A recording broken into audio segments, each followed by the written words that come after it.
Here's the little power box that I'm going to install. It's Tusk brand, marketed by Rocky Mountain MC.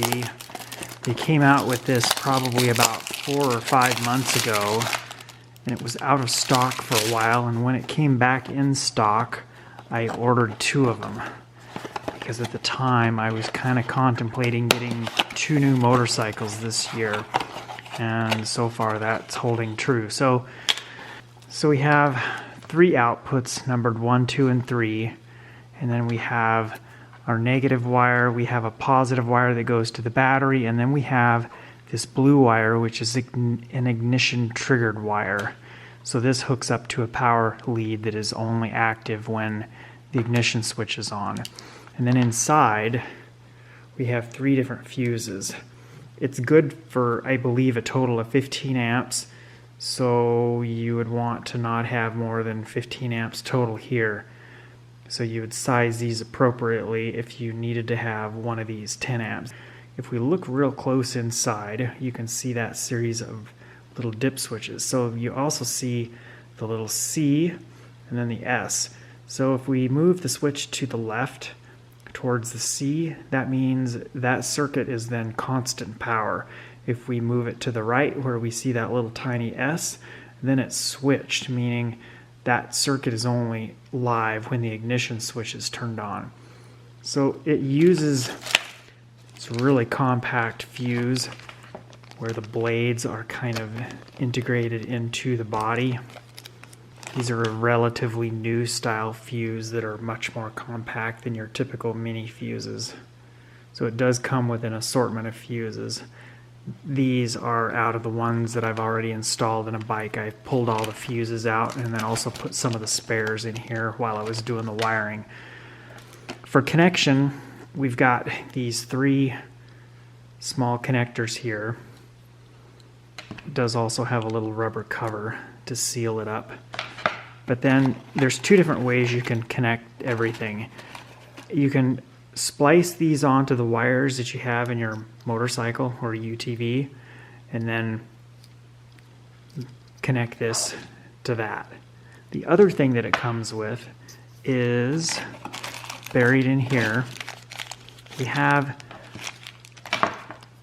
this style connector and all of the pins so that you could take that connector and install it on your own wiring. So that's what I have done in my particular installation, and I'll show that once I get over to the bike and start describing how it's installed.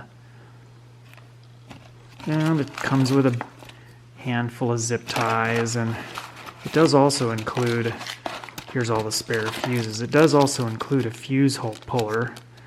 Then we've got a little instruction sheet and a little piece of foam double-sided tape to mount it somewhere under your seat or whatever. Let's take a look at the dimensions of it so you can get a good perspective of how small it is. It's just under 3 inches. It looks like it's about 2 7/8. And we have about 1 3/8 inches. And then our height or depth, whatever you want to call it, if you include the rubber cover, we're looking at 3/4 of an inch. And then our output leads are about 4 inches-ish. And then these leads are actually probably close to 9 inches.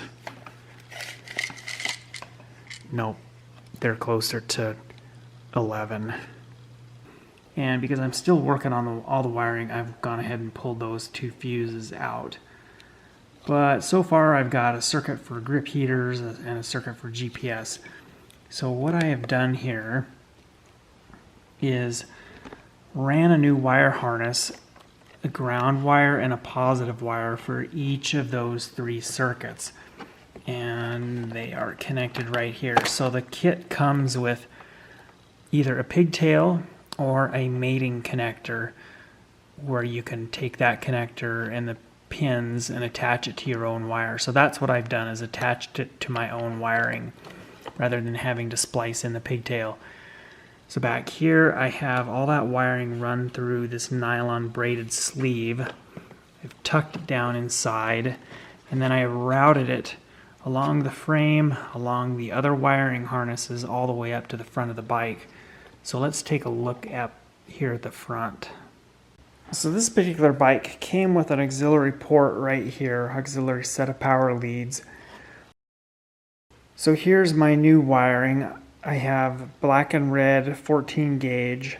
I have blue and white, which are 16 gauge, and then I have red and another set of red and black, which are 18 gauge. And the 18 gauge, I've set that up to run my GPS. So this is the wiring for the GPS. So I'll have a link down in the description below where you can order these bullet connectors, male and female, as a big kit. So that's going to work out really good to give us a waterproof style connection, just like an OEM connector, which is exactly what's right there, bullet style connectors. So if we take a look down here, we can kind of see it anyway. Right here is my new wire harness. And then it routes along the frame, under the fuel tank, all the way to the back of the bike, like I had mentioned earlier. So before I put all the body panels back on, I'm going to take this wiring lead right here and kind of tuck it up inside and use a wiring tie. But that little Tusk wiring box drastically cleans up the wiring for accessories. It's a really neat little product. Once I have all my wiring routed and everything secured like I wanted to up front, then I came back here, connected my positive wire. I actually routed it right alongside here. There's the main fuse holder, and then it goes to the positive battery connection.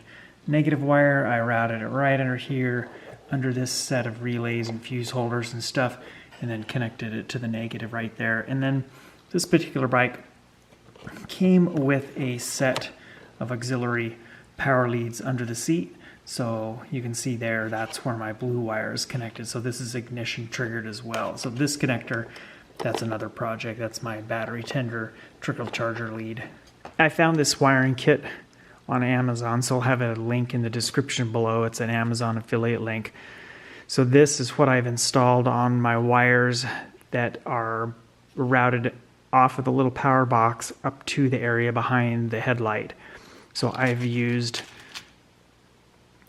the little female connectors on the wires, and then on my accessory I'll use the male connector. And then here's all the little rubber boots that go over these, and these do use a special style crimper. I'll also include a link down in the description below on Amazon to order the right crimp tool for these.